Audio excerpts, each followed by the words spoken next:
Up from Slavery, Chapter 6, Black Race and Red Race. During the year that I spent in Washington, and for some little time before this, there had been considerable agitation in the State of West Virginia over the question of moving the capital of the State from Wheeling to some other central point.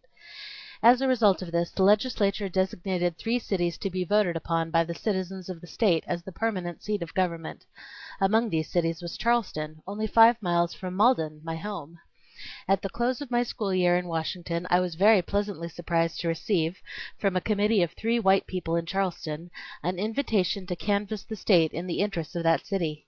This invitation I accepted, and spent nearly 3 months in speaking in various parts of the State. Charleston was successful in winning the prize, and is now the permanent seat of government. The reputation that I made as a speaker during this campaign induced a number of persons to make an earnest effort to get me to enter political life, but I refused, still believing that I could find other service which would prove of more permanent value to my race. Even then I had a strong feeling that what our people most needed was to get a foundation in education, industry, and property, and for this I felt that they could better afford to strive than for political preferment. As for my individual self, it appeared to me to be reasonably certain that I could succeed in political life, but I had a feeling that it would be a rather selfish kind of success, individual success, at the cost of failing to do my duty in assisting in laying a foundation for the masses. At this period in the progress of our race, a very large proportion of the young men who went to school or to college did so with the express determination to prepare themselves to be great lawyers or congressmen, and many of the women planned to become music teachers. But I had a reasonably fixed idea, even at that early period in my life, that there was a need for something to be done to prepare the way for successful lawyers, congressmen, and music teachers.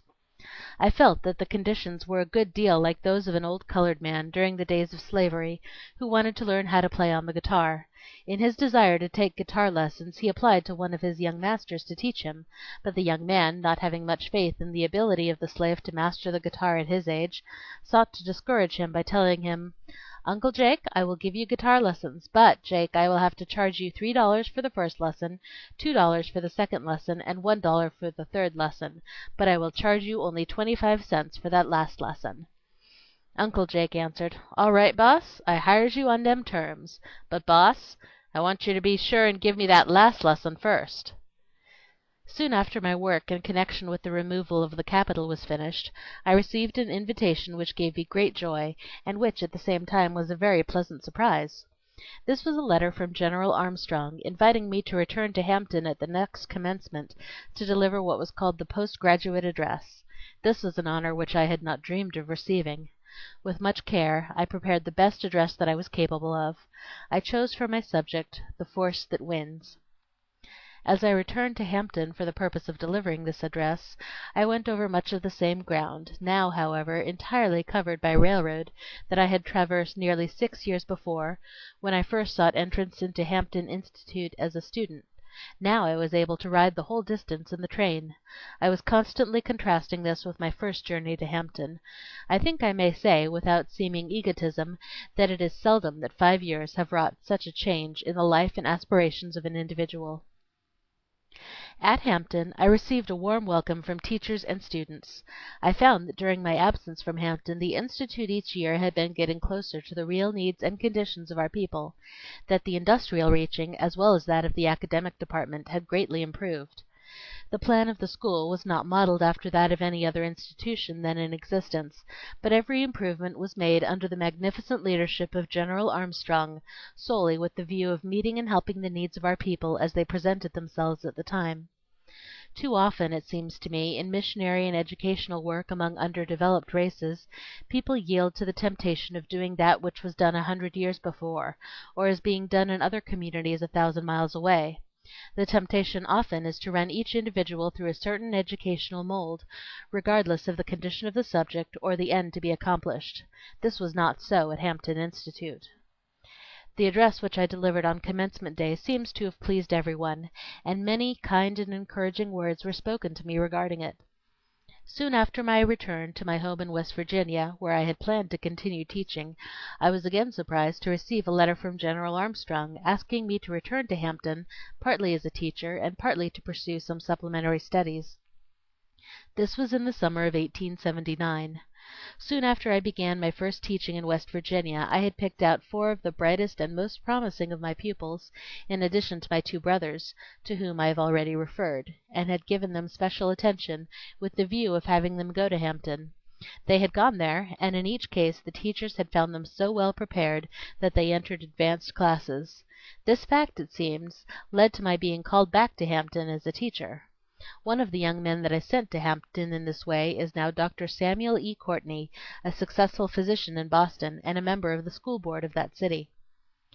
About this time the experiment was being tried for the first time by General Armstrong of educating Indians at Hampton. Few people then had any confidence in the ability of the Indians to receive education and to profit by it. General Armstrong was anxious to try the experiment systematically on a large scale. He secured from the reservations in the Western States over 100 wild and for the most part perfectly ignorant Indians, the greater proportion of whom were young men. The special work which the General desired me to do was to be a sort of house father to the Indian young men.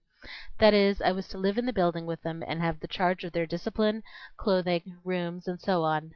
This was a very tempting offer, but I had become so much absorbed in my work in West Virginia that I dreaded to give it up.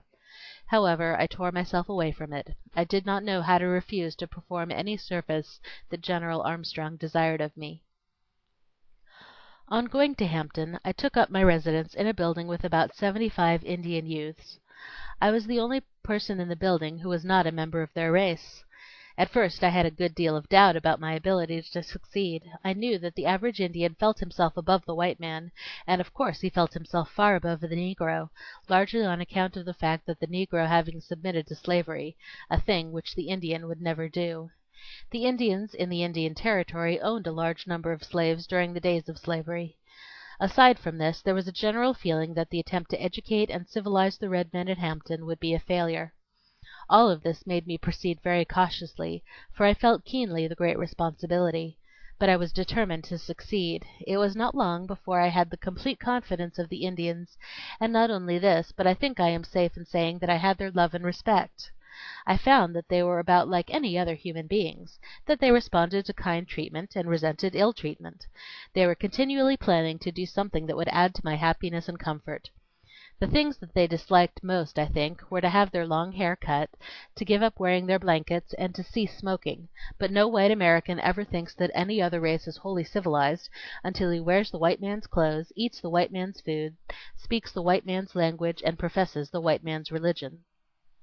When the difficulty of learning the English language was subtracted, I found that in the matter of learning trades and in mastering academic studies there was little difference between the colored and Indian students. It was a constant delight to me to note the interest which the colored students took in trying to help the Indians in every way possible. There were a few of the colored students who felt that the Indians ought not to be admitted to Hampton, but these were in the minority. Whenever they were asked to do so, the Negro students gladly took the Indians as roommates, in order that they might teach them to speak English and to acquire civilized habits. I have often wondered if there was a white institution in this country whose students would have welcomed the incoming of more than 100 companions of another race in the cordial way that these black students at Hampton welcomed the red ones. How often I have wanted to say to white students that they lift themselves up in proportion as they help to lift others, and the more unfortunate the race, and the lower in the scale of civilization, the more does one raise oneself by giving the assistance. This reminds me of a conversation which I once had with the Honorable Frederick Douglass. At one time Mr. Douglass was traveling in the state of Pennsylvania, and was forced, on account of his color, to ride in the baggage car, in spite of the fact that he had paid the same price for his passage that the other passengers had paid. When some of the white passengers went into the baggage car to console Mr. Douglass, and one of them said to him, "I am sorry, Mr. Douglass, that you have been degraded in this manner," Mr. Douglass straightened himself up on the box upon which he was sitting, and replied, "They cannot degrade Frederick Douglass. The soul that is within me no man can degrade. I am not the one that is being degraded on account of this treatment, but those who are inflicting it upon me." In one part of the country where the law demands the separation of the races on the railroad trains, I saw at one time a rather amusing instance which showed how difficult it is sometimes to know where the black begins and the white ends. There was a man who was well known in his community as a Negro, but who was so white that even an expert would have hard work to classify him as a black man. This man was riding in the part of the train set aside for the colored passengers. When the train conductor reached him, he showed at once that he was perplexed. If the man was a negro, the conductor did not want to send him to the white people's coach. At the same time, if he was a white man, the conductor did not want to insult him by asking him if he was a negro. The official looked him over carefully, examining his hair, eyes, nose, and hands, but still seemed puzzled. Finally, to solve the difficulty, he stooped over and peeped at the man's feet. When I saw the conductor examining the feet of the man in question, I said to myself, "That will settle it." And so it did, for the trainman promptly decided that the passenger was a negro, and let him remain where he was. I congratulated myself that my race was fortunate in not losing one of its members. My experience has been that the time to test a true gentleman is to observe him when he is in contact with individuals of a race that is less fortunate than his own. This is illustrated in no better way than by observing the conduct of the old school type of Southern gentleman when he is in contact with his former slaves or their descendants. An example of what I mean is shown in a story told of George Washington, who, meeting a colored man in the road once, who politely lifted his hat, lifted his own in return. Some of his white friends who saw the incident criticized Washington for his action. In reply to their criticism, George Washington said, "Do you suppose that I am going to permit a poor, ignorant colored man to be more polite than I am?" While I was in charge of the Indian boys at Hampton, I had one or two experiences which illustrate the curious workings of caste in America. One of the Indian boys was taken ill, and it became my duty to take him to Washington, deliver him over to the Secretary of the Interior, and get a receipt for him, in order that he might be returned to his Western reservation. At that time I was rather ignorant of the ways of the world. During my journey to Washington on a steamboat, when the bell rang for dinner, I was careful to wait and not enter the dining room until after the greater part of the passengers had finished their meal. Then with my charge I went to the dining saloon. The man in charge politely informed me that the Indian could be served, but that I could not. I never could understand how he knew just where to draw the color line, since the Indian and I were of about the same complexion. The steward, however, seemed to be an expert in this matter. I had been directed by the authorities at Hampton to stop at a certain hotel in Washington with my charge, but when I went to this hotel, the clerk stated that he would be glad to receive the Indian into the house, but said that he could not accommodate me. An illustration of something of this same feeling came under my observation afterward. I happened to find myself in a town in which so much excitement and indignation were being expressed that it seemed likely for a time that there would be a lynching. The occasion of the trouble was that a dark-skinned man had stopped at the local hotel. Investigation, however, developed the fact that this individual was a citizen of Morocco, and that while traveling in this country he spoke the English language. As soon as it was learned that he was not an American negro, all the signs of indignation disappeared. The man who was now the innocent cause of the excitement, though, found it prudent after that not to speak English. At the end of my first year with the Indians there came another opening for me at Hampton, which, as I look back over my life now, seems to have come providentially to help me prepare for my work at Tuskegee later. General Armstrong had found out that there was quite a number of young colored men and women who were intensely in earnest in wishing to get an education, but who were prevented from entering Hampton Institute because they were too poor to be able to pay any portion of the cost of their board, or even to supply themselves with books. He conceived the idea of starting a night school in connection with the Institute, into which a limited number of the most promising of these young men and women would be received, on condition that they were to work for 10 hours during the day and attend school for 2 hours at night. They were to be paid something above the cost of their board for their work. The greater part of their earnings was to be reserved in the school's treasury as a fund to be drawn on to pay their board when they had become students in the day school, after they had spent 1 or 2 years in the night school. In this way they would obtain a start in their books and a knowledge of some trade or industry, in addition to the other far-reaching benefits of the institution. General Armstrong asked me to take charge of the night school, and I did so. At the beginning of this school there were about 12 strong, earnest men and women who entered the class. During the day the greater part of the young men worked in the school's sawmill, and the young women worked in the laundry. The work was not easy in either place, but in all my teaching I never taught pupils who gave me so much genuine satisfaction as these did. They were good students, and mastered their work thoroughly. They were so much in earnest that only the ringing of the retiring bell would make them stop studying, and often they would urge me to continue the lessons after the usual hour for going to bed had come. These students showed so much earnestness both in their hard work during the day as well as in their application to their studies at night that I gave them the name of the "Plucky Class," a name which soon grew popular and spread throughout the institution. After a student had been in the night school long enough to prove what was in him, I gave him a printed certificate which read something like this: "This is to certify that James Smith is a member of the Plucky Class of the Hampton Institute, and is in good and regular standing." The students prized these certificates highly, and they added greatly to the popularity of the night school. Within a few weeks this department had grown to such an extent that there were about 25 students in attendance.